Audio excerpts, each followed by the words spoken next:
Hi, it's Dave with Some Days Today, and guess what? We're actually at base camp. The weather's improved a little bit, it's not raining as much, and I'm certainly glad to be here today with all of you. What we've got going for this particular video is a takeoff of the previous video as it relates to making decisions about going camping and the various ways that you could do that. So we'll be talking about a lot of great things, different types of RVs, trailers, motorhomes, and I hope you stay tuned.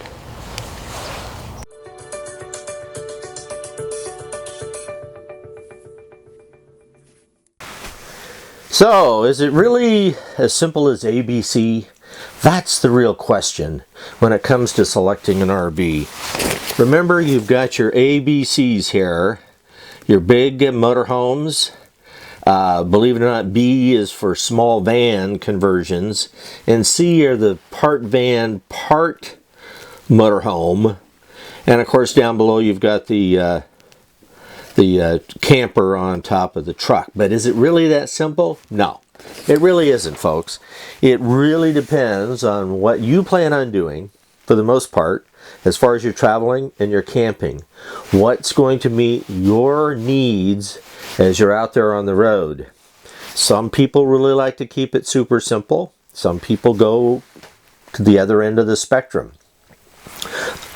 But the difference is, what things are you going to need when you're on the road? What kind of amenities? What can you do without? And what is the most important? So here I've got really just a fairly simple way to look at these again in a little more detail, and then I'll tell you what I chose. So Class A, big bus, motorhome kind of situation. You got your fifth wheel that involves a tow vehicle. You've got the toy haulers, which is a different, unique type of trailer. Again, you need a tow vehicle with it, but you can haul other things in the back area here of that particular type of trailer. Then your standard travel trailer. Our Class C motorhomes, which has got that van front end with the body back behind it built onto the frame. Van conversions, Class B. A lot of times those are standard vans or bigger vans that have either been especially built as an RV or were converted and changed. Then you've got the camper on the back of the truck, and then easy peasy, probably just for some weekend excursions and camping, the infamous tent trailer. So what is it that you are looking to do? That's what you need to ask yourself first. And then once you've decided what you're looking for, then go out and try and find it. Now, I recommend buying used products when it comes to the RV, if at all possible, if you can find a good deal. And the reason I do that is because you lose a lot of money if you buy brand new as soon as you pull it off the lot. I mean, it's like buying a brand new car, right? Everybody knows that. It depreciates. They all depreciate to one degree or another. So why sit there and throw some money away that you can use for something else, maybe for a different and improved tow vehicle, than it would be to buy brand new. So I went out and I looked, and I did buy a used trailer. It was in great shape. I inspected it.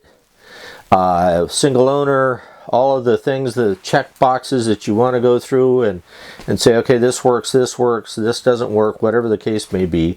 And you can have those professionally inspected too. So you just don't have to, especially if you're new to RVs, you just don't go by what you see and think everything's a-okay and find out later there's issues. Repairs are going to be another video I'm going to go through with all of you and tell you how easy it is, I think, to do repairs. But regardless, buying a used RV is typically a good idea, and there may be a lot of them on the market over the next couple of years. I opted then for a brand new tow vehicle, a brand new truck.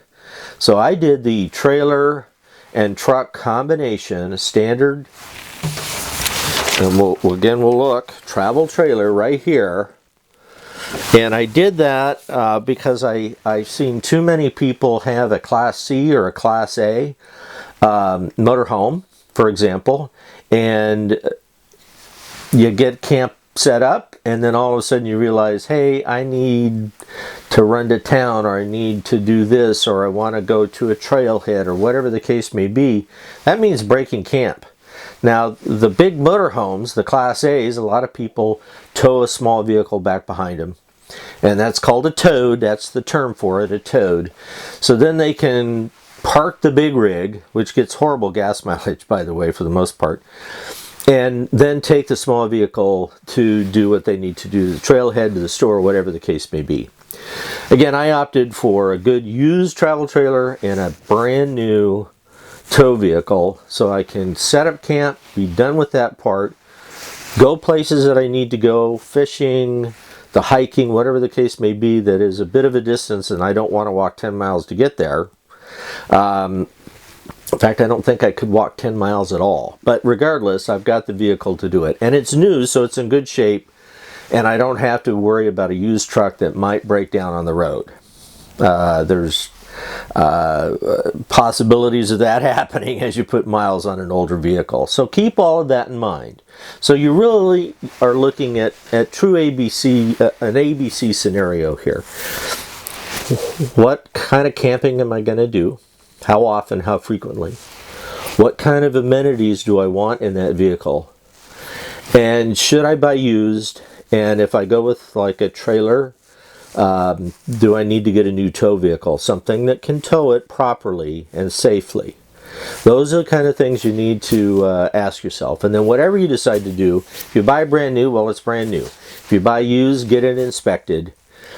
And realize too that it's a little different when you buy an RV than it is buying a car. The loan sequence can be different. The qualifications can be different. You can have a longer time to pay off that RV depending on the cost. Sometimes you can get a loan up to 15 years, maybe 20. So it's not necessarily going to be a huge monthly payment. This depends on what you're looking for. And again, I think buying used, if it's good, in good quality, is going to help save you some money, and you're not going to have it depreciate as soon as you pull it off the lot.